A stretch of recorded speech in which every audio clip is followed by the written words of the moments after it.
So I first got the notion of having Pappy narrate my life watching his week 47 video, Holidays. Though I'd watched videos by him before, it wasn't until listening to his voice detached from him that I really noticed how much it reminded me of narrators from stories on TV when I was a child. My friend Paige once told me that she wanted me to narrate her life, and I took it as a compliment, but I had no idea what she meant, until I felt compelled to ask the same of someone else.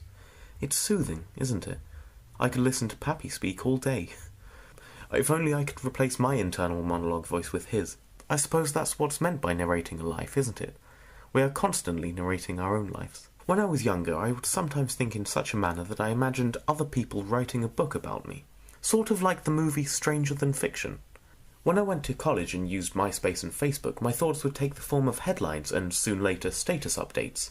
Emily is waiting for you to prove her right.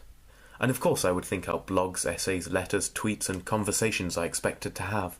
I suspect everyone does this to one degree or another.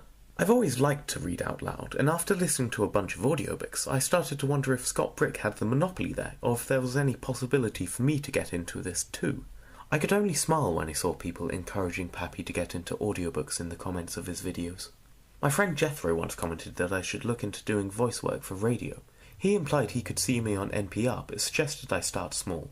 I contacted my friend who works at the local public radio station, and he recommended I submit a listener's essay. Perhaps sometimes in the future I'll look into this further and possibly even submit one. I've also been thinking about taking advantage of my proximity to New York City and telling a story at the Moth. I know about the Moth from their podcast. The whole premise is stories told live, without notes. I should probably think of what sort of stories I want to even bother telling. I was raised to believe that I could do whatever I put my mind to. And I believe this, as long as whatever you want to do isn't too specific, or as long as you have quality editing software.